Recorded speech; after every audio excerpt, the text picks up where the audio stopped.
This is literally the appliance that everyone who wants to build a nutritionally complete diet must own. Nutritionally complete without opting for nutrition substituting supplements. It's like mineral complexes and so on and so forth. Kitchen scale. Get one, it's really important. And now we'll disclose why. So basically, this video is prefacing the series of videos that I'm preparing nowadays that will be discussing one by one.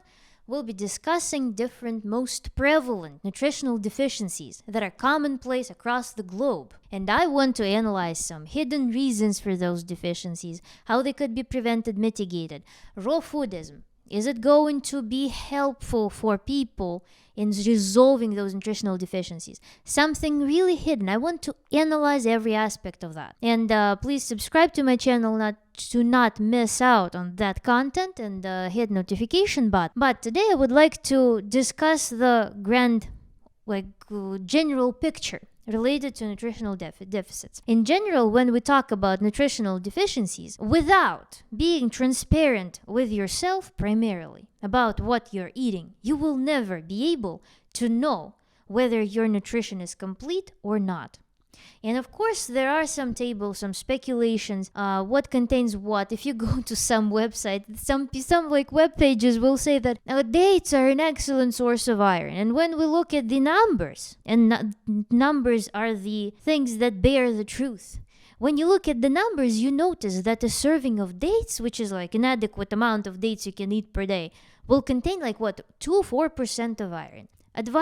Advising people with anemia, iron deficient anemia, to go eat dates will be super stupid, because they will never be able to replenish adequate levels of iron eating just dates as an iron supplement. So you need to look at the numbers, because lots of web pages will give you qualitative assessment of something flashy. I proved it so many times through experience that those qualitative assessments are super rarely on point. You really need to look at percent recommended daily value or the overall value if there is no clear percent RDV established by science. So this is why I always encourage people to actually look at the numbers. This is why I recommend you get kitchen scale. Why development of deficiencies is in the focus of mind right now? Because any diet, pretty much nowadays, any diet is at risk of giving people nutritional deficiencies. Usually health-conscious people will actually opt for using supplements. People who are omnivorous with the focus on, let's say, they build Mediterranean diet with introduction of animal products, they still will consume supplements because the food is simply void of many nutrients, and especially when we talk about omnivorous diets, they also still carry lots of empty foods.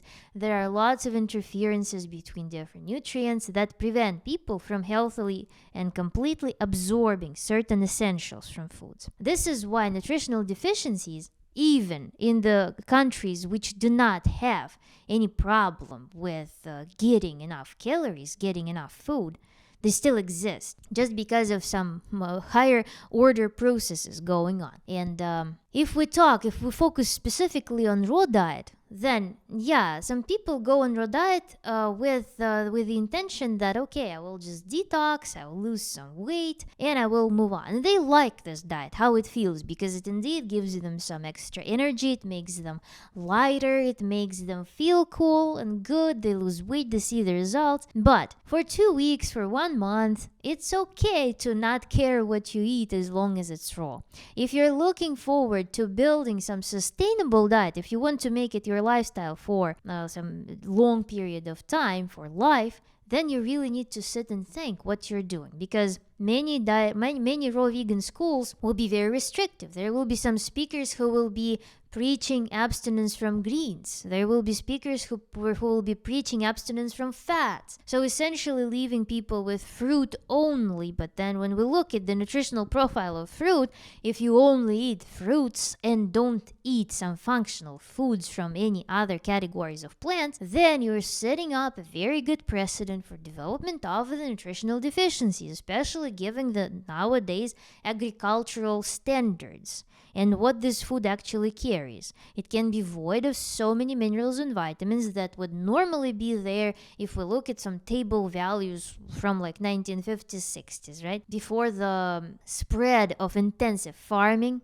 occurred. So nowadays we cannot rely on that, of course, and if you initially come to this diet without educating yourself on the breadth of different species that you can include in your diet, and you're only eating like, let's say, some like 5 different fruits, within several months or year you can develop one of the following, which will be associated with certain specific deficiencies. Either you will develop some cravings that you cannot overcome, and cravings come because your body just doesn't know where else to harvest certain nutrients other than from some processed foods or some animal products from the past. Maybe you are not eating enough of essential amino acids or certain minerals or vitamins, some like B vitamins, for example, and your body will suddenly crave white pasta because it's fortified with B vitamins, right? Your body knows how to get those nutrients from those past time foods, but it doesn't know what to get them from. Nowadays, if you've never tried like asparagus or collard greens, how will your body know to go search for those nutrients in those plants? It won't know that.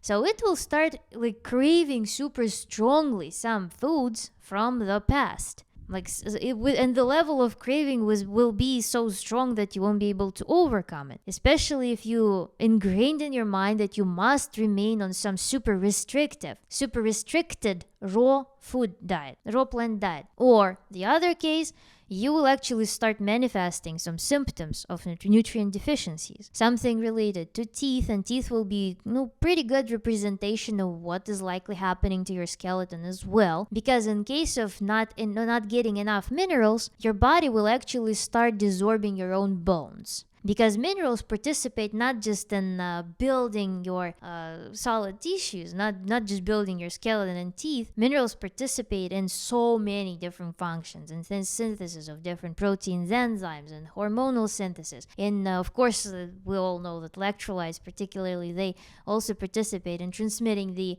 electrical signals in your body. The making sure that your muscles, including your heart, work properly, that your brain works properly, your nerves function properly. So there are so many things that minerals ensure and make possible in your body that it is a very short-sighted approach to dismiss this field.